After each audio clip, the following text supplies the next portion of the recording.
Trust teaching अस्पताल में international medical relief agency के ताउन से समाज से महरूम बच्चों की मुफ्त सर्जरी की गई। इन माहिर डॉक्टर्स की टीम में doctor Haroon Khan, doctor Shaukat Malik, doctor Naveed Ahmed, doctor Sajid Yaqoob, doctor Athar Adnan, professor doctor Mohammad Mujeeb और डॉक्टर फातिमा ताहिर शामिल थी। प्रेस कॉन्फ्रेंस के दौरान इंग्लैंड से आए ENT स्पेशलिस्ट सर्जन डॉक्टर हारून ने बताया कि कुव्वत समाज से महरूम बच्चों का सर्जरी के जरिए जदीद तरीन आला कोक्लियर इम्प्लांट लगाया जा रहा है। कोक्लियर इम्प्लांट की बदौलत कुव्वत समाज से महरूम बच्चे हर आवाज से रोशनास हो सकते हैं। ऐसे बच्चे जो दोनों कानों से सुन नहीं सकते और हेयरिंग एड्स भी इनके लिए खास फायदेमंद साबित नहीं हो रहे, वो कोक्लियर इम्प्लांट की बदौलत नॉर्मल जिंदगी गुजार सकते हैं। उन्होंने बताया कि एक बच्चे के ऑपरेशन से लेकर कोक्लियर इम्प्लांट और स्पीच थेरेपीज तक 25 से 30 लाख का खर्च होता है, जो घुर्की अस्पताल में बिल्कुल मुफ्त किया जा रहा है। उन्होंने बताया कि कोक्लियर इम्प्लांट एक इलेक्ट्रॉनिक डिवाइस है जो कि सर्जरी के जरिए कान के अंदर लगाई जाती है, जो कान के खराब हिस्से को बाईपास करते हुए आवाजों को समाती असाब तक पहुंचाकर कुव्वत समाज से महरूम अफराद को जिंदगी की तमाम आवाजें सुना देती है। उन्होंने बताया कि कोक्लियर इम्प्लांट लगाने के बाद हर मरीज को मुकम्मल तौर पर सपोर्ट और रहनुमाई फराहम की जाती है, जिसके लिए माहिर ENT doctors, audiologist, speech therapist, psychologist और हेयरिंग एजुकेशनिस्ट की मुस्तनद टीम कोक्लियर इम्प्लांट के मरीज को हर लिहाज से सपोर्ट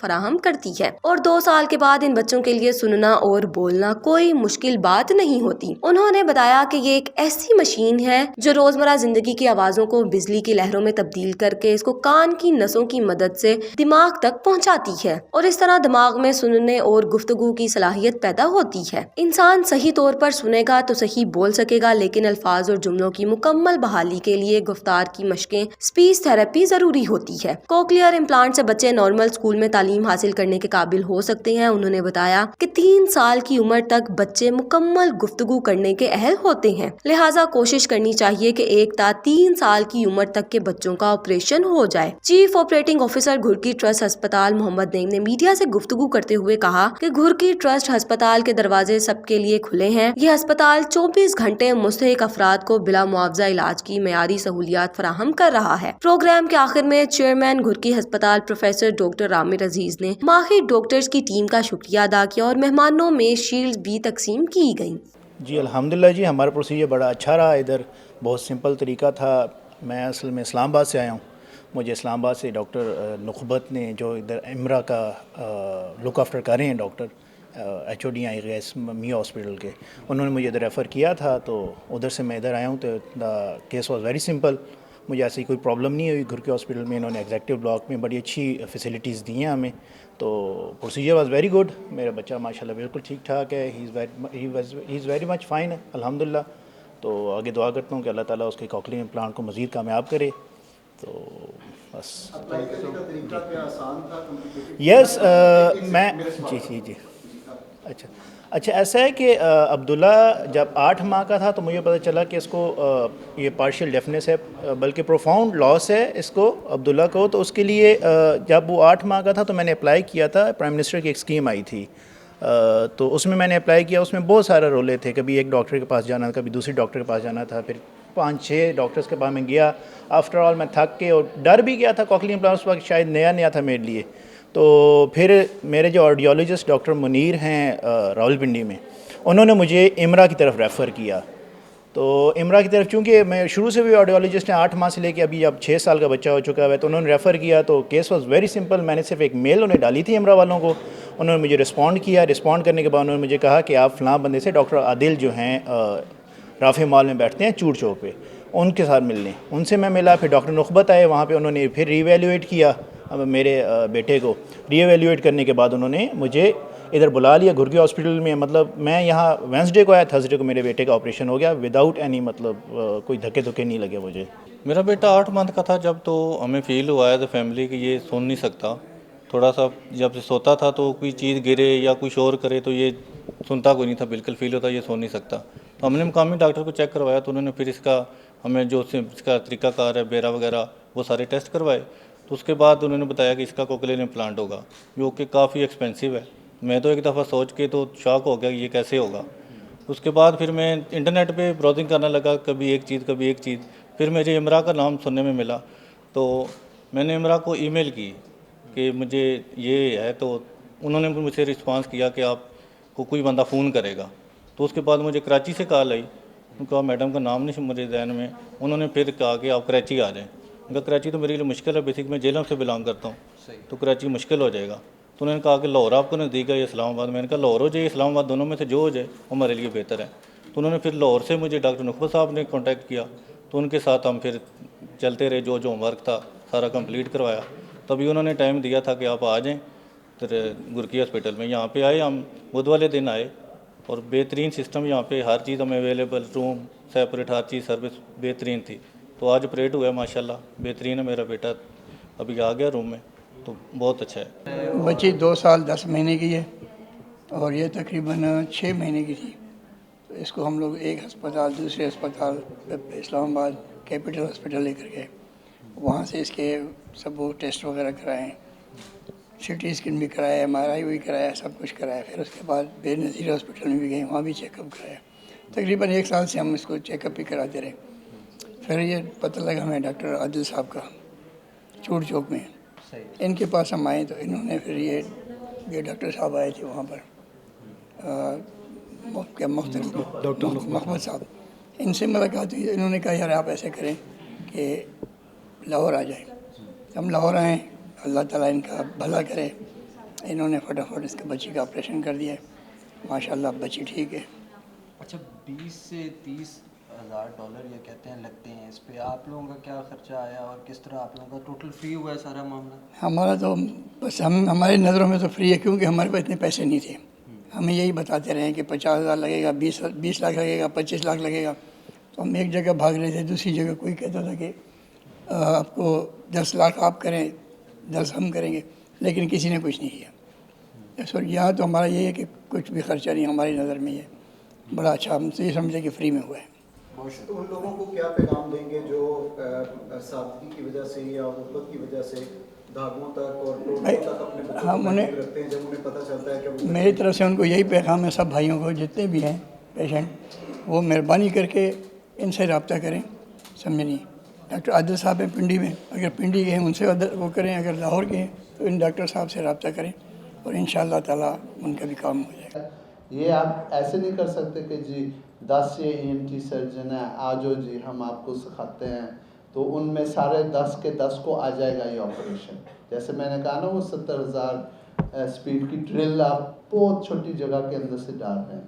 पहले तो ये इशू है। सेकंड इशू है कि वाकई ट्रेनिंग होनी चाहिए यहाँ के सर्जन्स के लिए, और हम ट्रेनिंग दे रहे हैं माशाल्लाह। आपके यहाँ पाकिस्तानी सर्जन जो हैं उनको जो हम ट्रेनिंग दे रहे हैं, हमारे साथ भी एक सर्जन है, तो उन्होंने हमारे साथ दिया पहले दिन से, और वो तकरीबन 90-95% ऑफ द इम्प्लांट वो अपने आप कर सकते हैं। पाकिस्तान में हमारे अलावा कोक्लियर इम्प्लांट कोई पूरे पाकिस्तान में कोई 10-12 सर्जन हैं जो कर रहे हैं। उनमें से सिवाय एक के जो UK ट्रेंड है और वो टोटली तकरीबन बेस्ड है यहाँ, मगर ये सारे लोग और जो बाकी हैं जो पाकिस्तान में ही खुद ही देख के C1 do 1 आपने लफ्ज़ सुना होगा, वो उस तरह क्या है कि C1 do 1 करके वो इम्प्लांट सर्जन बन गए। और ये ज़्यादातर प्रोग्राम जो हैं ये कमर्शियल हैं। 1-2 प्रोग्राम ऐसे आए हैं जो आप लोगों को इल्म होगा, मलिक रियाज साहब ने बहरिया हॉस्पिटल में पैसे दिए थे इम्प्लांट के। तो हमारा सिर्फ क्रिटिसिज्म ये है, और ये डायरेक्ट इन्फॉर्मेशन पे क्रिटिसिज्म है, कि वहाँ पर क्लिनिकल क्राइटेरिया बहुत स्ट्रिक्टली नहीं फॉलो किया गया, और भाई ठीक है फ्री में लग रहा है तुम भी आ जाओ, लगा दिया। हम लोग इस तरह से नहीं करते है, उस पर उसकी पैदा होते साथ ही उसकी स्क्रीनिंग हो जाती है। अभी सरकारी अस्पतालों में चूँकि हमारे पास ज़रा स्पेशलिस्ट की कमी है, तो सरकारी अस्पतालों में अभी इस लेवल पर नहीं आया कि वो उनको आप स्क्रीनिंग कर सकें छोटे बच्चों, यानी पैदा होते साथ ही। लेकिन आपका क्वेश्चन बहुत यानी वैलिड है, और ये होना ऐसा ही चाहिए। बरतानिया में, अमेरिका में पैदा होते साथ हर बच्चे की स्क्रीनिंग होती है। वो जो मशीन है ना, वो कोई ख़ास एक्सपेंसिव मशीन नहीं है। जो मशीन है ना ABR टेस्ट करने वाली मशीन, वो मिल सकती है आसानी से, और टेस्ट करने के लिए भी कोई ख़ास डिग्रीज़ और ऐसे का नहीं ज़रूरत। आप टेक्नीशियन को ट्रेन कर सकते हैं, वो कंप्यूटराइज मशीन है, वो पैदा होने के बाद बच्चे के कान में यहाँ लगानी और उसके ऊपर पास या फेल आ जाना है।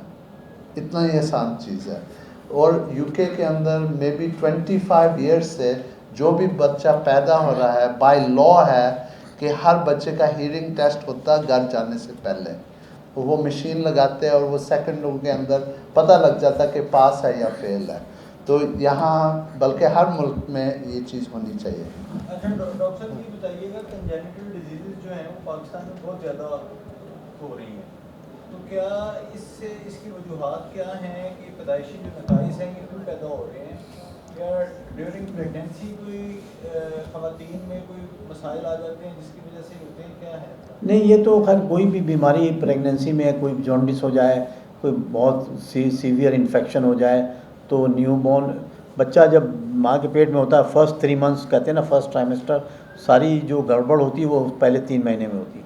कॉकलिया डेवलप हो ही जाता 3 महीने में। उसके बाद अब उस दौरान अगर उसको कोई इन्फेक्शन हो गया या उसने कोई एहतियात नहीं की तो कुछ ना कुछ भी हो सकता, दूसरी बीमारी भी हो सकती।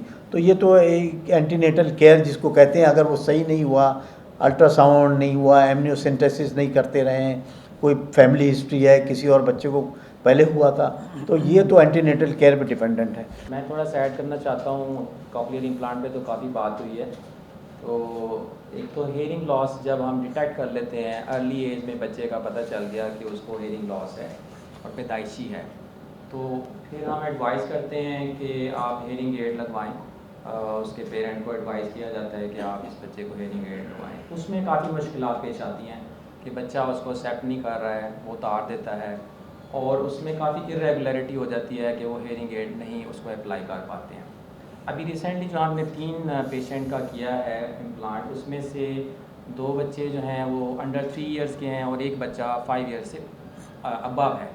बट उसमें स्पीच डेवलपमेंट भी हुई है, और उसका ये प्लस पॉइंट इसलिए हुआ कि उसके पेरेंट्स ने 6 मंथ पे जब उसकी डिटेक्शन हुई कि ये बच्चा सुन नहीं पा रहा, तो उन्होंने हेयरिंग एड को इंश्योर किया और उन्होंने उसको कंटिन्यूसली लगाया एंड ही डेवलप स्पीच। उसकी स्पीच भी डेवलप हुई है, वो स्कूल भी जाता है, और उन्होंने शेयर किया कि वो बहुत अच्छा स्टूडेंट भी है। लेकिन उसकी प्रोनाउंसिएशन में थोड़ी सी डिफेक्ट है, क्योंकि आवाज़ ठीक तरह से नहीं उसको पहुंची है। तो स्पीच तो डेवलप हुई है, लेकिन उसको पूरी तरह से जो वर्ड्स हैं वो अदा नहीं कर पाता। तो अब ये कॉकलियर इम्प्लांट से उसको एडेड एडवांटेज होएगा कि ऑलरेडी स्पीच डेवलप हुई है उसकी, और उसकी क्लैरिटी हो जाएगी।